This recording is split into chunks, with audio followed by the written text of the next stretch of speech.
Bhagavad Gita, capítulo 10. Esse é um dos versos mais que refletem a mensagem do Gita. São 4 versos, Chaturslok, esse é um deles. O verso é Matchita Matgata Prana Bodhayanta Parashparam Katayantas Chamanityan Tushyanti Charamanitya. Os pensamentos de meus devotos puros residem em mim. Suas vidas são plenamente devotadas a meu serviço, e eles obtêm grande satisfação e bem-aventurança, sempre se iluminando uns aos outros e conversando sobre mim. Nós fizemos essa prática agora, todos quiseram relatar como conheceram o movimento, a sua experiência com o movimento. De certa forma, foi isso que nós fizemos agora. Da parte da apresentação da Gita, a parte mais significativa para o leitor que é seguidor de Prabhupada é mergulhar no significado de Prabhupada. Então nós vamos ler agora o significado de Prabhupada para esse verso. Os devotos puros, cujas características são mencionadas aqui, ocupam-se plenamente no serviço transcendental amoroso ao Senhor. Suas mentes não podem afastar-se dos pés de lótus de Krishna. Eles só conversam sobre assuntos transcendentais.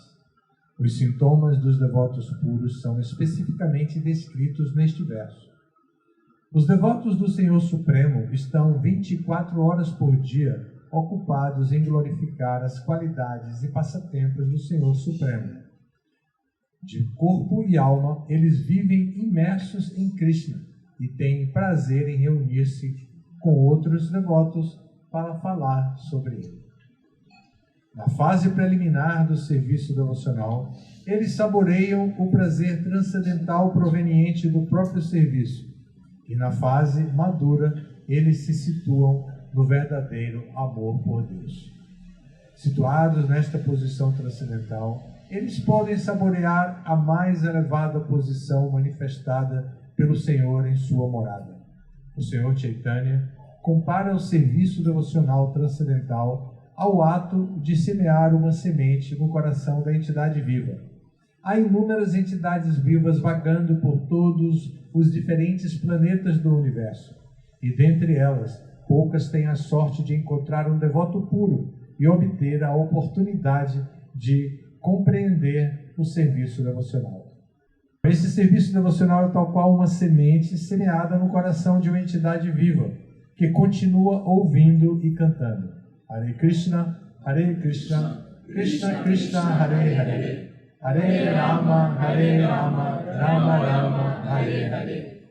Esta semente germina, assim como a semente de uma árvore brota quando é regada com regularidade. A planta espiritual do serviço devocional aos poucos cresce e cresce até penetrar a cobertura do universo material e entrar na refulgência Brahma Jyoti no céu espiritual. No céu espiritual, esta planta também continua a crescer até alcançar o planeta mais elevado, que se chama Goloka Vrindavan, o planeta supremo de Krishna. Por fim, a planta se refugia sob os pés de lótus de Krishna, onde repousa. Pouco a pouco, assim como uma planta produz frutos e flores, esta planta do serviço devocional também produz frutos, e a sua rega, através do processo de cantar e ouvir, continua. Esta planta do serviço devocional é plenamente descrita no Chaitanya Charitamrita, Madhya Lila, capítulo 19. Lá se explica que quando a planta, já desenvolvida por completo, refugia-se sob os pés de lótus do Senhor Supremo, o devoto se absorve em pleno amor por Deus. Então, ele não consegue viver um momento sequer sem estar em contato com o Senhor Supremo, assim como um peixe não pode viver fora d'água. Nesse estado, o devoto alcança de fato as qualidades transcendentais obtidas por aqueles que entram em contato com o Senhor Supremo. No Srimad Bhagavatam também há muitas dessas narrações sobre o relacionamento entre o Senhor Supremo e seus devotos. Por isso, o Srimad Bhagavatam é muito querido dos devotos, como se afirma no próprio Bhagavatam 12, 13 e 18. Srimad Bhagavatam Puranam Amalam Yad Vaishnavanam Priya. Nesta narrativa, nada se fala sobre atividades materiais, desenvolvimento econômico, gozo dos sentidos ou liberação. O Srimad Bhagavatam é a única narração que descreve plenamente a natureza transcendental do Senhor Supremo e seus devotos. Por isso, as almas absortas em consciência de Krishna têm prazer contínuo em ouvir esses textos transcendentais, assim como um rapaz e uma moça têm prazer em se associarem. Então, esse é o texto. Vimos o texto do próprio Gita, que é o verso 10 do capítulo 10, o verso 9 do capítulo 10, e também o significado que Prabhupada dá para isso, para esse texto. Nós ouvimos aqui os devotos falarem um pouco sobre si, sobre como conhecer um movimento, a importância que o movimento tem na vida dele. Teve alguém que falou até da paciência que Krishna tem com ele, né? Seu nome? Jorge. Jorge quê? Jorge Bitt. Jorge Bitt. Jorge Bitt. Ele falou isso, que Krishna tem muita paciência. E tem muita paciência com ele. E eu achei isso muito significativo. Muitas coisas que foram faladas aqui foram muito significativas. E, na verdade, todas, porque foram faladas a experiência de todos nós. Então, tudo que foi falado é realmente significativo para que a gente se aprofunde. Mas eu escolhi a paciência que foi falada por Jorge para que a gente medite nisso. Porque a paciência é uma recomendação de um grande mestre, que é Rupa Goswami, no seu livro Upadeshamrita. Ele recomenda a paciência como um dos processos que devemos desenvolver para completar, para realizar bem o nosso serviço devocional. Então, essa paciência, assim como o entusiasmo, que é Utsaha, deve fazer parte de nós. E alguém que já reconhece que Krishna tem paciência, vai poder também ter paciência com os outros. Ter paciência para esperar que a sua própria vida espiritual amadureça. Vocês viram que no significado Prabhupada também falou mais ou menos disso, da graduação, né? Que este cantar do Mahamantra é como uma semente, bija, que vai brotar, né, na forma de uma trepadeira. Isso é descrito no Chaitanya Charitamrita, Prabhupada fala, e essa trepadeira vai passar por todas as camadas, chegando até Goloka Vrindavan, ou seja, vai nos levar aos pés de lótus de Krishna, o serviço devocional a Krishna, o amor puro por Krishna. Esse serviço devocional amadurece dessa maneira, e é fundamental ter paciência. Muitos de vocês estão começando, eu acho que Márcia e Manuel são os mais novos, os caçulas da família, e vão precisar ter muita paciência, tá? O Jorge nos lembrou. Márcia. Bem, então é isso. Vocês têm alguma pergunta, algum comentário? A gente já está finalizando. Eu queria falar uma coisa. Pois não, Vana. Quando eu leio, eu não tenho vontade de deixar. Parece que me cativa tanto. Deixar de ler? Um livro, não. Eu estou lendo o Bhagavad Gita, o que seja. Você não tem vontade de deixar o quê? Porque eu acho que é deixar uma o quê? coisa tão linda. Assim, desde quando eu comecei, eu tinha dificuldade, se eu pudesse, eu não deixava de ler, não parava. Fico às vezes chateada, porque tem horário para fazer não sei o quê, e tem que ir para a rua, e não sei o quê. Até hoje eu continuo com isso. Entendeu? Paciência. Não, paciência eu tenho, mas é uma coisa assim que parece que se eu pudesse eu não deixava. uma coisa... Parabéns por isso, né? Essa avidez por ler, tendo um livro. Olha a grossura do livro. O Chaitanya é grosso, não é? Mas eu sempre gostei de ler desde garotinha. Mas eu acho que... Parabéns. Eu acho que é demais, assim. Eu acho que essa filosofia... Quando eu começo a falar assim da Índia, a Índia é isso aqui. Eu sei, a Índia aconteceu, como nós temos defeitos. Mas tem uma sabedoria normal, uma coisa assim que... foi trazida pra gente. Prabhupada trouxe, colocou aqui. O Jai Jabumi falou do primeiro livro Bhagavad Gita que ele deu, que é de Humberto Roden, um comentário, um grande filósofo brasileiro, Humberto Roden, e ele comentou sobre isso. É um livrinho muito pequeno. Humberto Roden ele se motivou a comentar o Bhagavad Gita, mas de acordo com a filosofia, ou melhor, a teologia cristã. Então, o leitor do Bhagavad Gita de Humberto Roden sente uma harmonia muito grande com a teologia cristã, porque nós todos temos praticamente todos temos essa tradição. Então, a pessoa se sente muito, mas parece que falta algo. Então, quando a gente lê o Bhagavad Gita de Prabhupada, a gente sente realmente o que falta, o algo que Prabhupada nos faz fazer pensar que falta é o serviço. Então, a gente tem vontade de servir, tem vontade de ser devoto, tem vontade de servir a Krishna. Então, Humberto Roden não entrou nas minúcias. Prabhupada não faz a comparação com a teologia cristã, ele vai direto no pensamento do Senhor Chaitanya, como Chaitanya queria apresentar, e ele apresenta o Bhagavad Gita como ele é, sem comparar com nada. Algumas vezes ele fala, inclusive fala de Jesus, mas não é fazendo essa comparação das duas teologias. É bem interessante. Tem muito o que se lê, o que se aprender no Bhagavad Gita e o que se praticar também, mas precisa paciência. Sabe o que a maioria das pessoas aqui deram um momento para dar passada? Prabhupada tinha dito isso. Algumas pessoas disseram que se atraíram pela passada. Uma vez Prabhupada reuniu assim, devotos mais assim, antigos e mais filosóficos, né? E perguntou para eles: o que atraiu vocês ao movimento? Aí falou: foi a filosofia. Aí outro dizia assim: não, foi a música, eu gostei da música. Não, outro falava: não, eu gostei, foi assim, da deidade. Nada disso, eles vieram todos pela prachada. Nem adianta fazer, estão aqui por causa da prachada. Alguém tem alguma pergunta mais sobre o que a gente leu, o que a gente falou, o que a gente ouviu?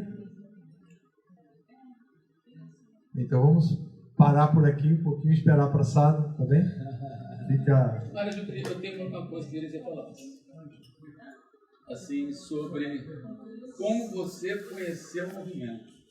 E você falou um pouco lá no templo, mas por alto, assim, né? Como você, seu primeiro contato, assim, todos aqui falaram do seu primeiro contato, né? Então, eu queria que você falasse sobre o seu primeiro contato. E qual a consciência de Krishna? Primeiro contato com o movimento Hare Krishna eu tive através de um devoto americano que veio para o Brasil, como você também, veio para o Brasil. Ele chegou na minha cidade, se hospedou num hotel ao lado do meu curso de inglês, foi ao curso de inglês, pediu alguém que pudesse ajudá-lo a traduzir, e a professora de inglês deu o endereço da minha casa, e ele foi na minha casa. E eu estava lá em casa e ele chegou, e eu atendi, e a gente conversou uma tarde inteira sobre isso. Ele tirou esse livrão de dentro de uma bolsinha que ele levava assim, e disse: eu preciso de ajuda para traduzir as palestras que eu vou dar sobre isso. Primeiro ele disse: eu vim para ensinar o Bhagavad Gita. Eu falei: eu já conheço. É toda a arrogância de um maluco de 20 anos de idade. Você já conhece? Ele disse: pois é, eu vim com esse livro, eu trouxe esse livro que é de Prabhupada para traduzir, porque eu queria que alguém me ajudasse a traduzir as aulas.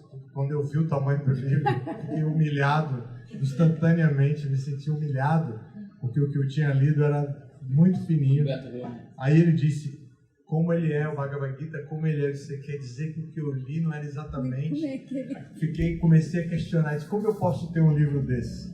Aí ele disse, se você me ajudar a traduzir, eu deixo você ler. Eu só tenho esse volume. Bom, Mas foi você assim não contou um detalhe que eu conheço. Que você estava querendo ir para a Índia para encontrar um guru. Você tinha falado isso uma vez para mim.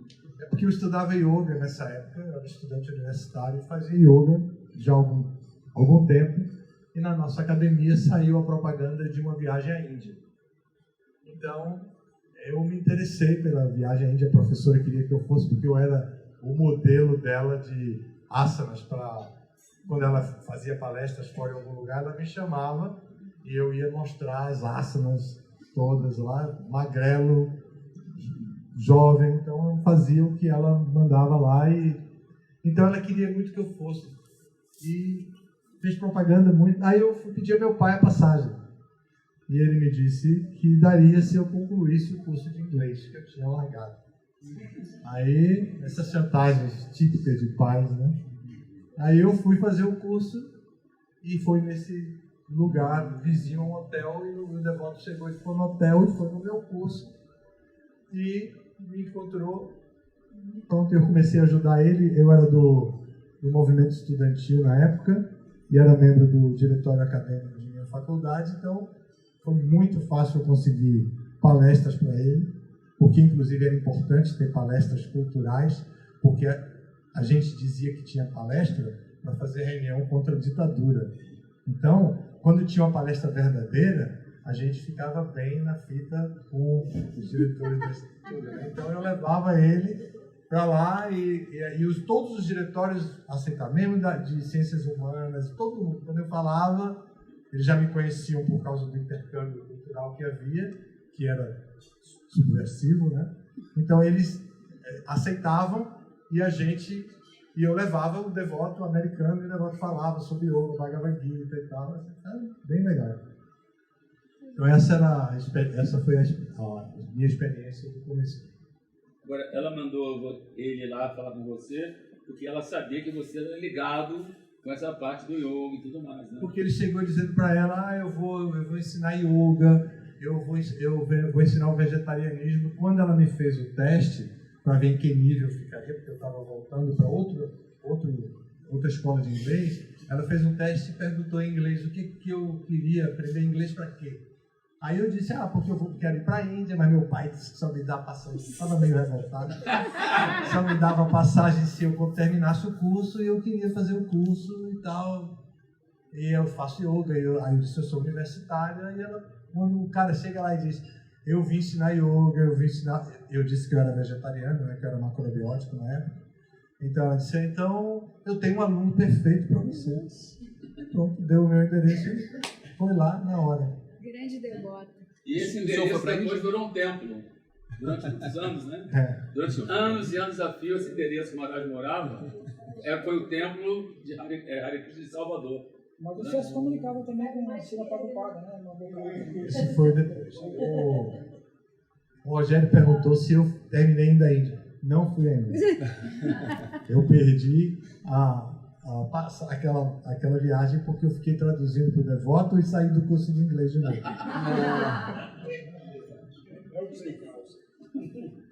Mas depois foi, né? Várias vezes, né?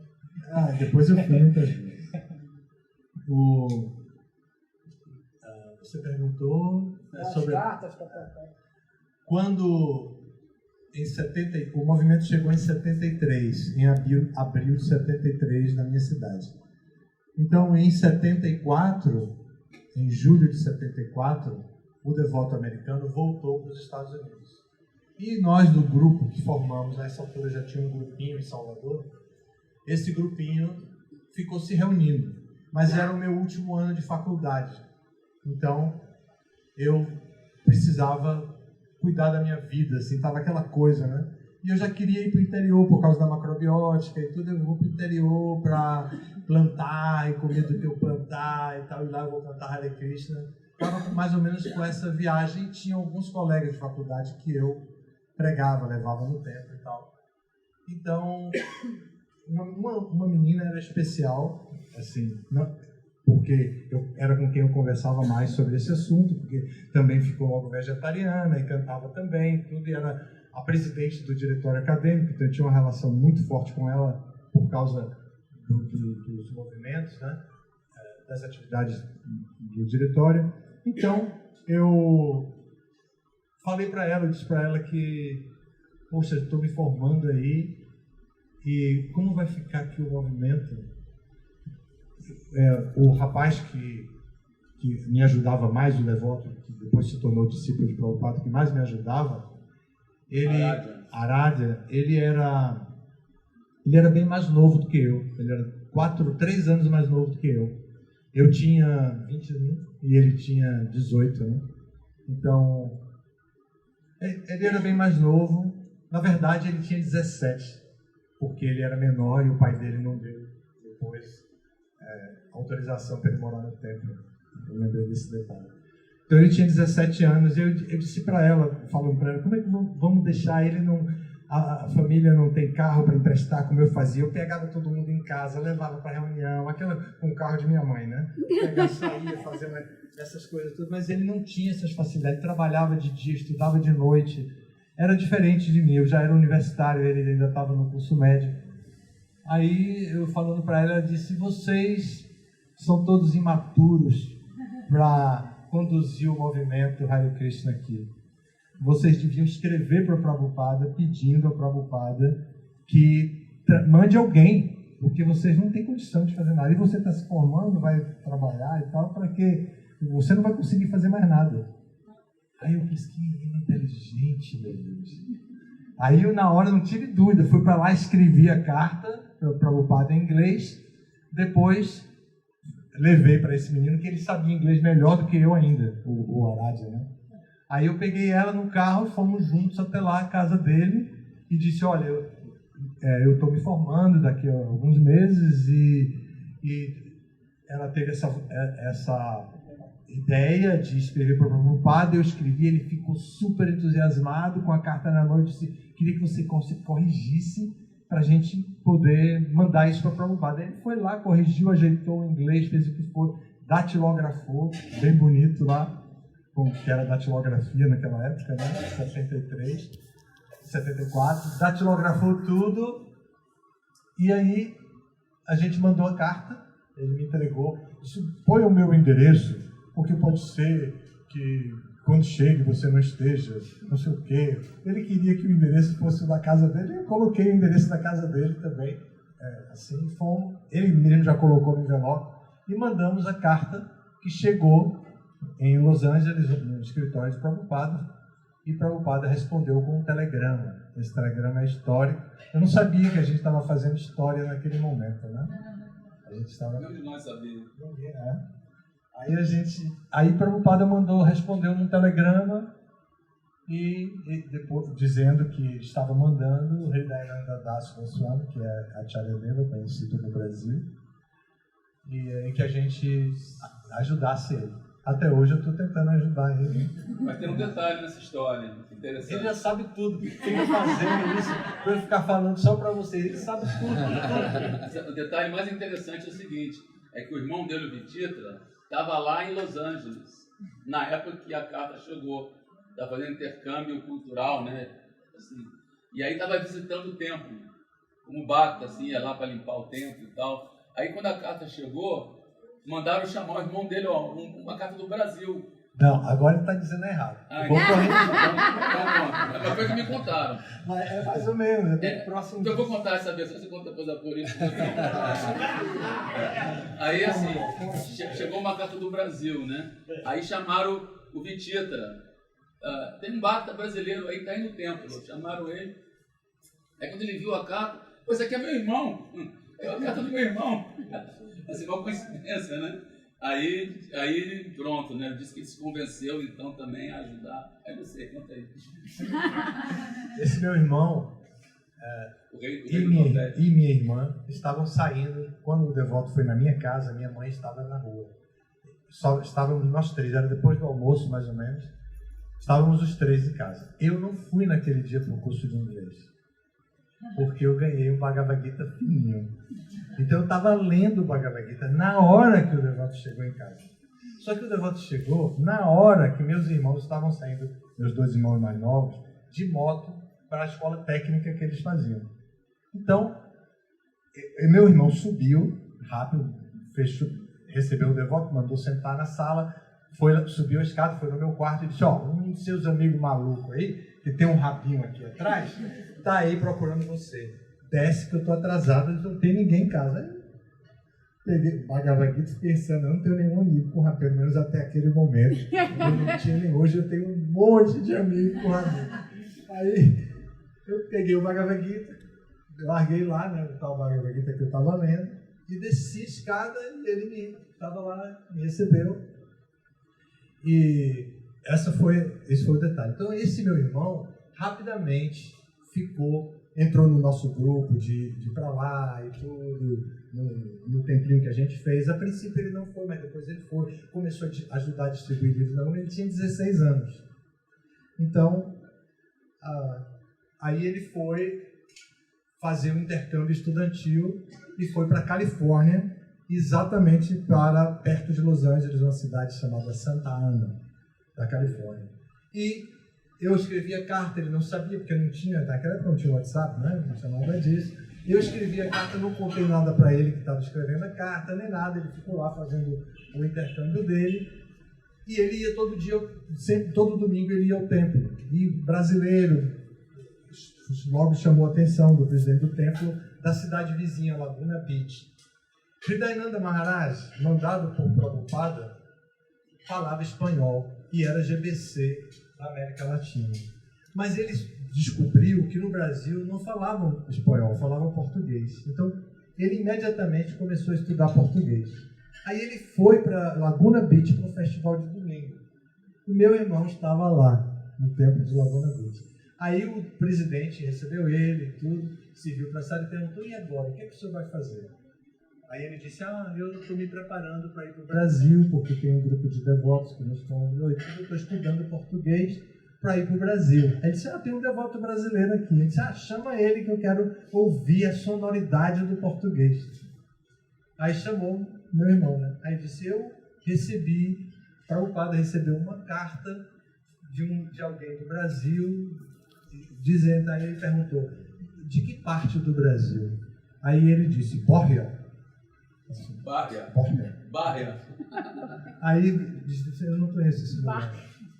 Meu irmão respondeu que não conhecia. Bárria é vazio, né? Bárria, né? Aí não conheço esse lugar. Aí falou, mas qual é o lugar mesmo? Aí ele repetia, né? Aí a Tia Devi percebeu que podia estar falando errado. Aí tirou a carta e mostrou para ele. Aí ele viu a carta e disse: esse é meu irmão. Ele é meio escandaloso. Esse é meu irmão, mas é meu irmão, esse aqui é meu irmão. Imagine, né? É de arrepiar, né? Aí a Tia Deva começou a perguntar sobre português, falaram um pouquinho Vitita dizia a diferença entre português e espanhol e tal.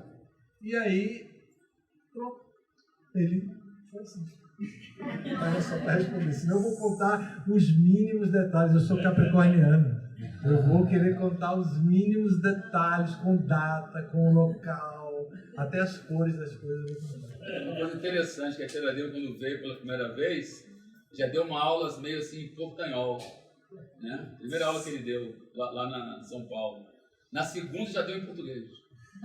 Impressionante, assim, a capacidade dele de aprender a língua. E como hoje foi pedido para fazer uma homenagem a Kadamba Kanana Maharaj, Kadamba Kanana Maharaj tinha essa mesma capacidade dele. Falava 8 ou 10 idiomas, porque ele era da Europa, diferente da Tia Deva, que é dos Estados Unidos.